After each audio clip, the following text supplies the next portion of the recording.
Hello, hello, hello. It's Tuesday, but I'm looking at Monday's paper, a commercial appeal out of Memphis, Tennessee, and then big headline: Our debt. This is a monster breathing down our necks. I'm sure it is.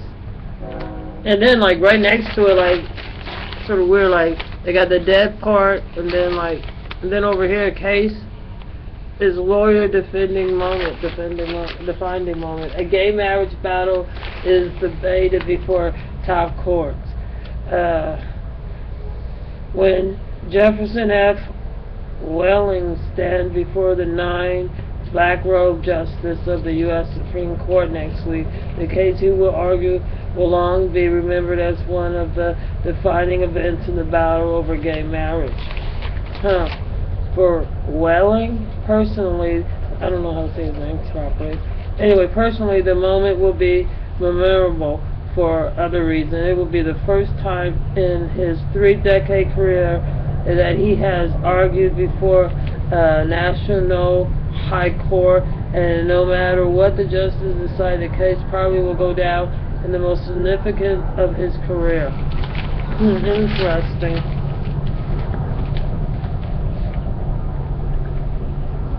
Oh, those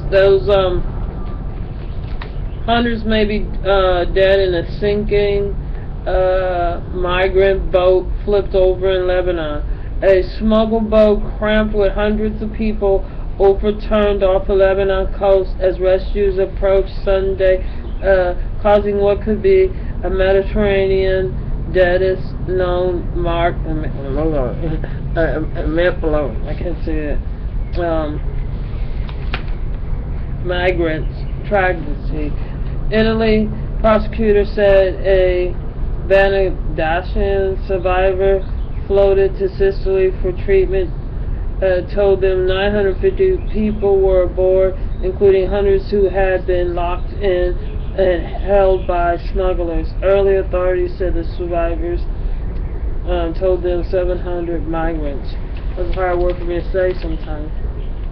Comparisons to Detroit are greatly exaggerated, but Memphis' debt load is up to... Oh, this is about their debts. Comparisons to Detroit are greatly exaggerated, but Memphis' debt load is up to 4 times higher than Tennessee National... what is that, medium? I don't know how that applies. He calls it the rat, the devil, the disaster in force. Brian Collins isn't a typical buttoned-down financial manager who speaks technically about numbers and trends. Okay, what is he talking about?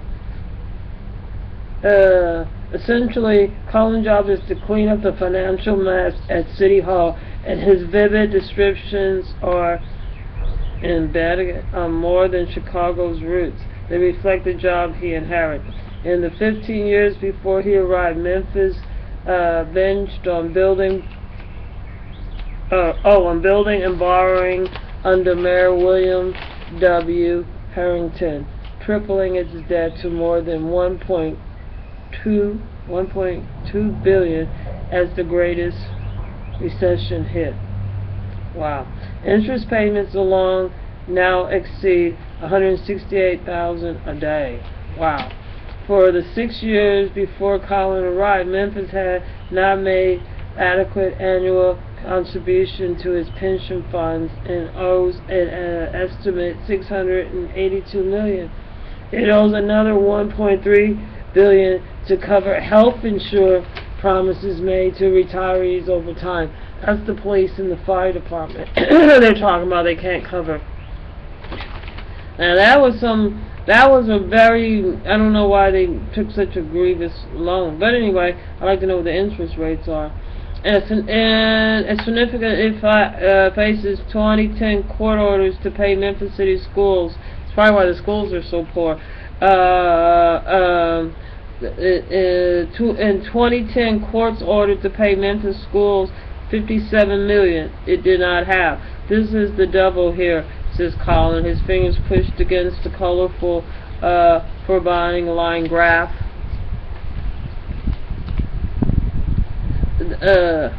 Anyway, so they don't even have the money, bottom line. They took a loan out when they didn't have money. Well, you know what, that was like right before the market, they said just before the recession happened, that was just before the market dropped. And I say a lot of those loans back then was bogus, and if they had to bail the banks out, they need to bail a lot of people out of the loans, you know, out of the student loans, out of some of these city loans, because it's crippling the states.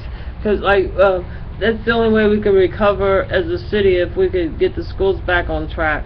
For them not to pay the schools back, I don't care. If it's just $100 a day, they should pay them back. $50 a day, $100 a week even. But you know, because you know, like it's always like, you know, like in the military they say shit rolls downhill. You know what I'm saying? And who's like, you know, you only got people like a foot tall, so I guess the kids get smothered in shit so they can't breathe. But that was a grievous error.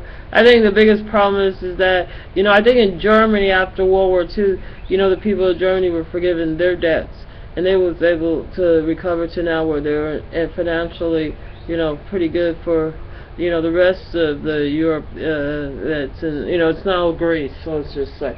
Anyway, so I think that, you know, or what we need to do is somehow figure out to forgive some of the loans, you know, and that might be declaring bankruptcy, because if you just simply don't have the money, it's ridiculous you don't have the money, and there's no sense of trying to squeeze it out of blood out of a turnip. Oh well, it's depressing, ain't it? You believe they did that shit? Somebody, he greedy. I think, you know, I like, you know, I like to know why the mayor had to take that money out, because I don't see any improvements or anything. And I'm gravely, I was against that bath buying the pyramid. I figured it was more of a politically fascist idea to do. You know, it's only 300 employees. You know, we got to think smarter if we have to make this money. It can't be on the back of the poor. It's going to have to be, you know what I'm saying, if you have to nickel and dime, you know, it's better than trying to you know, get one payment. But anyway, I don't know what's going on. Maybe they're nickel and diming, but I think maybe they should consider bankruptcy, or you know, draft some type of legislation to where they can lobby a bill to where they might be forgiven for the debts that they incur from loans that they got when the banks was really doing a criminal act and ripping people off and loaning them money that they knew they had, you know, no way of paying back with interest rates that are outrageous. So, you know, I say they got swindled, and, you know, I think that we need to attack white-collar crime and prosecute them just as great, if not greater than you do people that have crack.